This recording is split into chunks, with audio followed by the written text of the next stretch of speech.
നീ ഇതെവിടെയായിരുന്നു? ഇതൊരു കല്യാണ വീടാ. മണവാളിനെ പലരും തിരക്കും. എനിക്ക് പകരല്ല ചെവിനെ ഇവിടെ നിർത്തിയത്. എന്നാ ഒരു കാര്യം ചെയ്യാം, നാളെ നിനക്ക് പകരം ഇവനെ കൊണ്ട് കെട്ടിച്ചേക്കാം. അല്ല നീ സത്യം പറഞ്ഞോടാ? ഇങ്ങൊന്നേ. എന്താണ്? ഒന്നും അറിഞ്ഞിട്ടില്ല, നീ ആയിട്ട് അറിയിക്കാതിരുന്നാ മതി. പിന്നെ എന്തിനാ എപ്പോഴെപ്പോഴും കൊള്ളിച്ചു പറയുന്നത്? എടാ, അത് നമ്മുടെ മനസ്സിൽ കള്ളത്തരങ്ങളുണ്ട് തോന്നണല്ലേ. ആട്ടെ, നീ ഇതുവരെ എവിടെയായിരുന്നു? എടാ, ഒരു ട്വിസ്റ്റ് ഉണ്ടേ. എന്താ ടിക്കറ്റ് കിട്ടിയില്ലേ? ഒന്നല്ല രണ്ടെണ്ണം. ഓക്കെ, എന്തിനിപ്പോ രണ്ടെണ്ണം? ഞാൻ ഒറ്റക്കല്ലല്ലോ പോന്നത്, അവളും ഇല്ലേ? ഏതാ അവള്? മേരി മൊഹബത്ത്, ബാംഗ്ലൂർ ലड़की.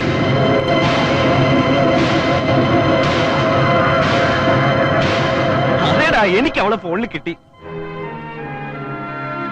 അവളുടെ കല്യാണം, പക്ഷെ എന്റെ കൂടെ ഇറങ്ങി വരാന്ന് പറഞ്ഞു.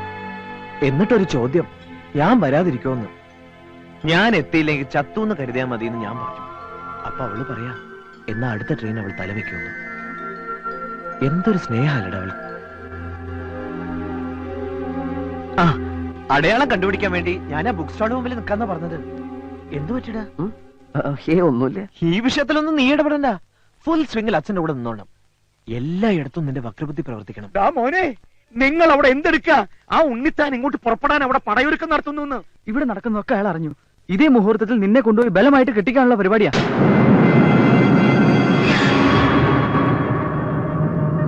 എങ്ങനെയെങ്കിലും അത് തടയണം. എന്തായാലും ഈ മുറ്റത്തൊരു ചോരപ്പുഴ ഒഴുക്കണ്ട. അതിനു മുമ്പ് ശത്രുപാളയത്തിൽ നമ്മുടെ രാഷ്ട്രീയ പടയെത്തട്ടെ. എടോ, ആ ഉണ്ണിത്താനടക്കം എല്ലാവരും ഇന്ന് തന്നെ ആസ്പത്രിയിൽ എത്തിയിരിക്കണം. ചുരുങ്ങി ഇത് 1 മാസം കഴിഞ്ഞിട്ട് അവർ ഇറങ്ങാവൂ.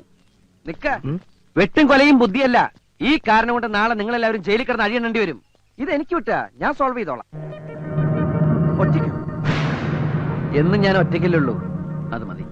മോനെ, നല്ല സൈസൊത്ത 10-20 അവിടെ കാണും. അവര് നിന്നെ നിരത്തും. കപ്പല് മറിക്കാൻ കൊഞ്ചുപൊടി മതിയെന്നല്ലേ കണക്ക്. അവരെ നേരിടാൻ എനിക്ക് ബുദ്ധി മതി, ശക്തി വേണ്ട. ബുദ്ധി നിങ്ങൾക്ക് കുറവാണെന്നറിയാം. എന്നാര് പറഞ്ഞു? അതുകൊണ്ടാണല്ലോ ഈ പണിക്ക് വന്നത്. എല്ലാം വിശദമായിട്ട് പറഞ്ഞു മനസ്സിലാക്കടാ. നമ്മളിപ്പോ പോണത് കുറുപ്പിന്റെ വീട്ടിലേക്കാണ്.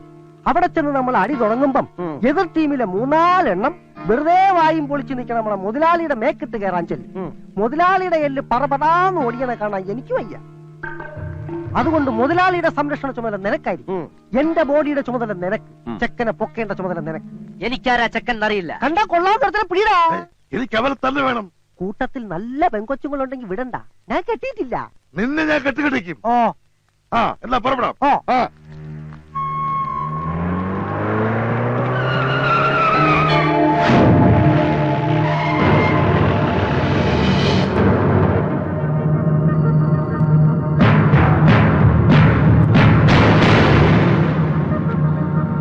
അവന്മാരുടെ പാർട്ടിയാ.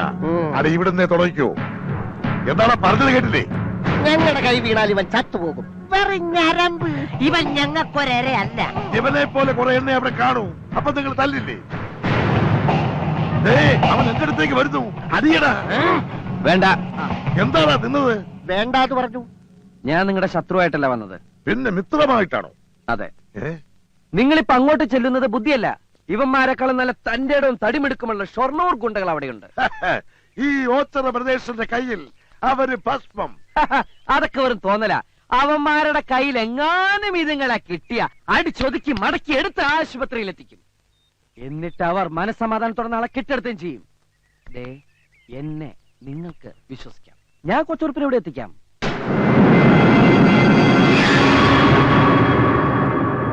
സംശയിക്കണ്ട. എന്നും അനീതിക്കെതിരെ ശബ്ദം ഉയർത്തുന്നവനാണ് ഞാൻ. സത്യമെല്ലാം അറിഞ്ഞത് ഇപ്പോഴാണ്. ഒരു പാവം പെൺകുട്ടിയെ വഞ്ചിച്ചിട്ട് മറ്റൊരു പെണ്ണിനെ താലി ചേർത്താൻ ഞാൻ സമ്മതിക്കില്ല. ഒരുക്കങ്ങൾ നടക്കട്ടെ. മുഹൂർത്തത്തിന് മുമ്പ് അവനെ ഞാൻ എവിടെ എത്തിക്കണമെന്ന് പറ. എത്തിക്കേണ്ടത് ഭഗവതി ക്ഷേത്രത്തിൽ.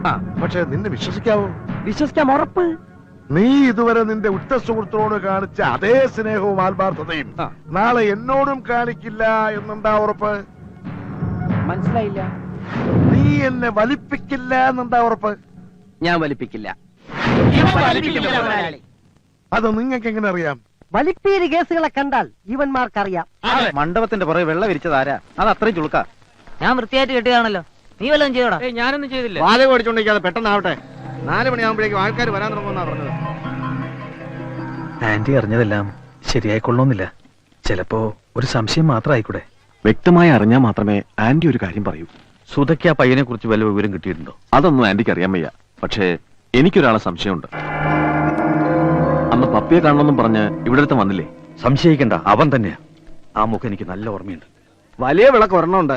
സാധാരണ ചെറുത് 5 വെക്കാറുണ്ട്, 2 വെക്കാറുണ്ട്. എത്രയാണെന്ന് വെച്ചാൽ എന്തെങ്കിലും ചെയ്യടോ. 2 മതി. കുടുംബത്തിന് മാനക്കേടുണ്ടാക്കാനാ ഭാവമെങ്കില് കൊന്നുകളയും ഞാൻ അവളെ. എടുത്തിയാടിയ പരിസരം അറിയും. ഇത് വളരെ ഗൗരവേറിയ വിഷയമാണ്.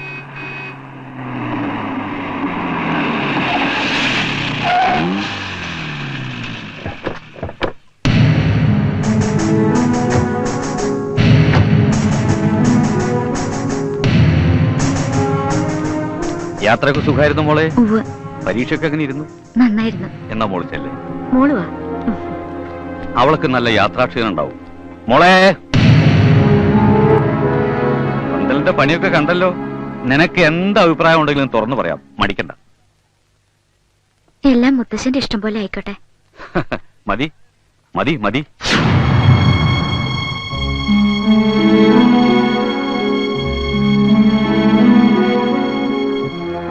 എല്ലാം നമ്മൾ അറിഞ്ഞു, അവൾക്ക് ഇതുവരെ അറിയില്ല. ആ സംസാരം മുഖഭാവം ശ്രദ്ധിച്ചോ? അവളെല്ലാം തീരുമാനിച്ചു ഉറപ്പിച്ചു കഴിഞ്ഞ പോലെയുണ്ട്. ഏത് ട്രെയിനാന്നാ പറഞ്ഞത്? 8 മണിക്കെന്നാ പറഞ്ഞത്. ബാംഗ്ലൂർ വണ്ടിക്കായിരിക്കും. മുഹൂർത്തം 10-നും 10:30 ഇടയിൽ സമയമുണ്ട്. എന്തായാലും അവൾക്ക് പോകാനുള്ള സൗകര്യം ഏർപ്പാടാക്കി കൊടുക്കുക. അവൾ അറിയാതെ തന്നെ. അച്ഛനത് എന്തിനുള്ള പുറപ്പാടാ? പിന്നെ ഞാൻ എന്താ ചെയ്യേണ്ടത്? അവളെ തല്ലി ചാലിച്ച് പൂട്ടിയിടണോ? മുഹൂർത്തത്തിന് പന്തലിലേക്ക് ഇറക്കി കൊണ്ടുവരുമ്പോ എനിക്ക് ഈ കല്യാണം വേണ്ടെന്ന് അവള് വിളിച്ചു പറഞ്ഞ അതോടെ വടക്കെടുത്തവരുടെ മാനം പോയില്ലടാ. നാളെ അവൾ ഒളിച്ചോടിയ പിന്നെ നമുക്ക് അഭിമാന. അവള് രാവിലെ സ്റ്റേഷനിലെത്തട്ടെ, അവനെയും കാത്തു നിൽക്കട്ടെ. പക്ഷേ അവിടെ അവൻ ഉണ്ടാവരുത്. മനസ്സിലായോ? അവനെ കാണാതെ ആവുമ്പോ എന്റെ മോൾ ഒരുപാട് വിഷമിക്കും. അതോടെ ബോധ്യാവും അവൻ ചതിച്ചു എന്ന്. പിന്നെ അവൾ എങ്ങും പോവില്ല, തിരിച്ചു വരും. നമ്മൾ നിശ്ചയിച്ചവൻ തന്നെ അവളുടെ കഴുത്തിൽ താലി കെട്ടും.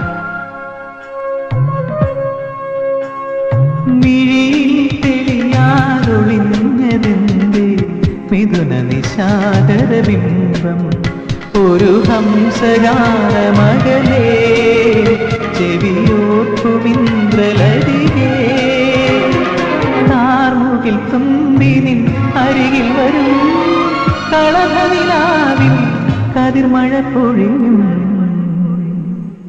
പ്രണയ സൗഗന്ധികങ്ങൾ ഇതൾ വിരിഞ്ഞ കാലം. എന്താ നിൽക്കുന്നത്? അപ്പുറത്ത് ഇരിക്കൂ. ചേച്ചി അവർക്ക് കഴിക്കാൻ. അതൊക്കെ ഞാൻ നോക്കണം. ആ ശരി ശരി. കവിതേ, നിനക്ക് എവിടുന്ന് കിട്ടിയടി ഇത്ര ധൈര്യം? ഒരാളെ സ്നേഹിക്കുമ്പോഴേ നിനക്കത് മനസ്സിലാവൂ.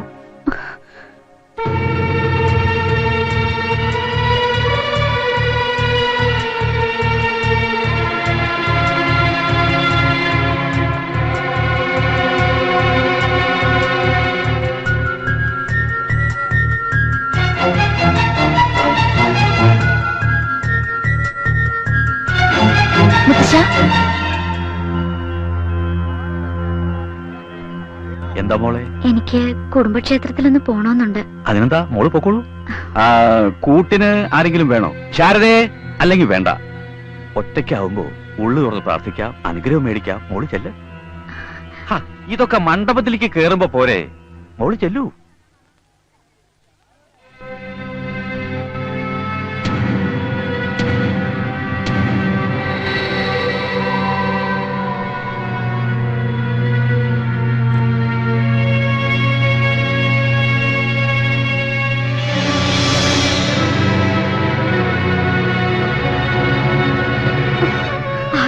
തോന്നിയിട്ടില്ല. ഭഗവതി എന്റെ കൂടെ. അമ്മേ, ദൂരെ എന്റെ കുറച്ച് ഫ്രണ്ട്സ് വരുന്നുണ്ട്. അവരൊന്ന് പിക്ക് ചെയ്യാൻ സ്റ്റേഷൻ വരെ പോയിട്ട് വരാം. നീ തന്നെ പോണോന്നുണ്ടോ? അവര് വേറെ ആർക്കും അറിയില്ലമ്മേ. ഞാൻ വേഗം വരാം. എന്നാ പോയിട്ട് വാ. അമ്മേ, സ്റ്റേഷനിൽ പോകുന്നതിന് എന്തിനാണ് അനുഗ്രഹം?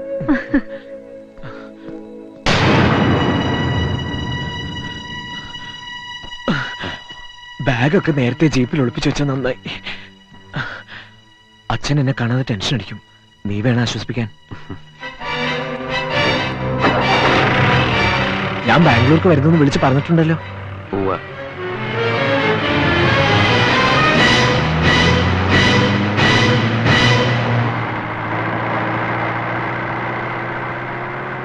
രജിസ്റ്റർ മാരേജ് ഒക്കെ നിന്റെ വീട്ടിൽ ചെന്നിട്ടാവല്ലേ? അതിനി എന്തൊക്കെ ഫോർമാലിറ്റീസ് ആണാവോ? കല്യാണത്തെക്കാളേറെ അവളെ ഒന്ന് നേരിൽ കാണുന്നതിന്റെ ത്രില്ലാണ് ഞാൻ.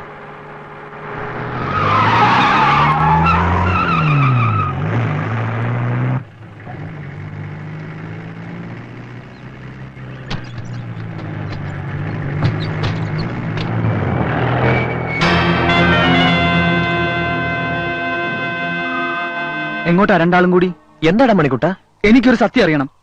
എന്റെ സരസുനെ നിനക്ക് കെട്ടണോ? നീ എന്താടാ ഈ പറയുന്നേ? ചോദിച്ചതിന് സമാധാനം പറ. സരസു നിന്റെ അല്ലടാ. പിന്നെ ഇവൻ തന്നെ ഉണ്ണിത്താന്റെ അടുത്ത് എത്തിക്കാന്ന് വാക്ക് കൊടുത്തതോ? മണിക്കുട്ട, നീ തെറ്റിദ്ധരിച്ചിരിക്ക. ഞങ്ങൾ റെയിൽവേ സ്റ്റേഷനിലേക്ക് പോവാ. അല്ല, ചോദിച്ചു നോക്ക്. എനിക്ക് അവനോട് ഒന്നും ചോദിക്കേണ്ട കാര്യമില്ല. നീ എന്റെ കൂട്ടുകാരനാ. പക്ഷെ ഇവൻ എന്റെ ജീവനാ.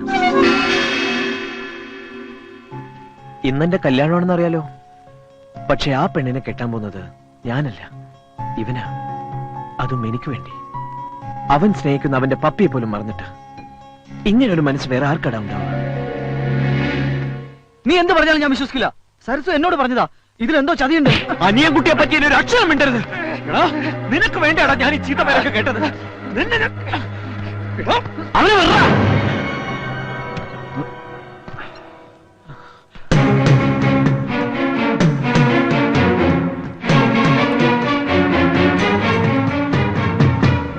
അവൻ പറഞ്ഞ സത്യ. നിന്നെ ഉണ്ണിത്താന്റെ അടുത്ത് എത്തിക്കാന്ന് ഞാൻ വാക്ക് കൊടുത്തിട്ടുണ്ട്. നീ എന്തിനാ എന്റെ പപ്പിയെ സ്നേഹിച്ചേ? നിന്റെ പപ്പിയെ ഞാനോ? അതെ, നീ സ്നേഹിച്ചു. അനിയൻകുട്ടി, ഞാൻ നിന്റെ പത്മജയും എന്റെ പപ്പിയും നിനക്ക് വേണ്ടി ഉറപ്പിച്ച ആ പെണ്ണും എല്ലാം ഒന്ന് തന്നെയാ. ഈ ലോകത്ത് മറ്റാരെക്കാളും കൂടുതൽ ഞാൻ എന്റെ പപ്പിയെ സ്നേഹിക്കുന്നു. ആ അവളെ നിനക്ക് വേണ്ടി വിട്ടിറങ്ങിയ മഹാത്മാവൊന്നുമില്ല, വെറും മനുഷ്യനാ. എനിക്ക് അവളെ വേണം. അവളില്ലാതെ എനിക്ക് ജീവിക്കാനാവില്ല. നിർത്തല പുല്ലേ. എനിക്ക് വേണ്ടി ആലോചിച്ച് ഉറപ്പിച്ച എന്റെ പത്മയെ ഇത്രയും നാൾ എന്നിൽ നിന്ന് അകറ്റിയതും പോരാഞ്ഞ് ഇനി ഞാൻ നിനക്ക് അവളെ വിട്ടു തരാൻ വേണം അല്ലേ? കാണാൻ പോലും സമ്മതിക്കില്ല നിന്നെ ഞാൻ. അതിനെനിക്ക് നിന്റെ അനുവാദം. നിന്നെ ഒന്ന് കാണാനുള്ള ആഗ്രഹത്തോടെ, ഒന്നിച്ച് ജീവിക്കാനുള്ള മോഹത്തോടെ അവളിപ്പോ സ്റ്റേഷനിൽ വരും. നിനക്ക് പകരം ഞാൻ അവിടെ എത്തും. എന്നിട്ട് ഞാൻ പറയും, ഫോൺ ചെയ്യാറുള്ള അനിയൻകുട്ടി ഞാനാണെന്ന്, അവൾ ഇഷ്ടപ്പെടുന്ന അനിയൻകുട്ടി ഞാനാണെന്ന്. അവളത് വിശ്വസിക്കും. അതേ ട്രെയിനില് ഞങ്ങൾ ഒരുമിച്ച് ബാംഗ്ലൂർക്ക് പോകും. പിന്നെ നീ എന്ത് തെളിവ് നിരത്തിയാലും ഒരു കാര്യമില്ല. അപ്പോഴേക്ക് അവൾ എന്റേത് മാത്രമേ കഴിഞ്ഞിരിക്കൂ. ഞാൻ വിടില്ല.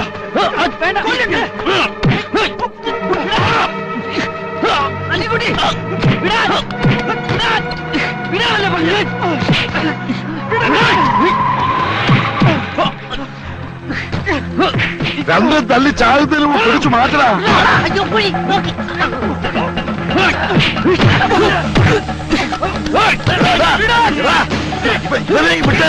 ഇതിലേക്ക് വിട്ടാര്. ഇവൻ നമ്മളെ മാറ്റിയാ. എടാ, നീ എന്നെ വലിപ്പിക്കുമെന്ന് ഭയന്നാ ഞാൻ തേടി വന്നത്. ഏതായാലും നന്നായില്ലേ. കൊണ്ട് പോടാവനെ. ഒന്നിന്നെ ഇനി നിനക്കെന്തിനാ ടിക്കറ്റ്? കൊച്ചുറുപ്പിനെ കൊണ്ടുപോയി സമ്മതിക്കില്ല. നിനക്ക് എന്താ കാര്യം? ഓ, ആശ്രിത മത്സരല്ലേ? തല്ലി കൊല്ലടാ ഇവരെ.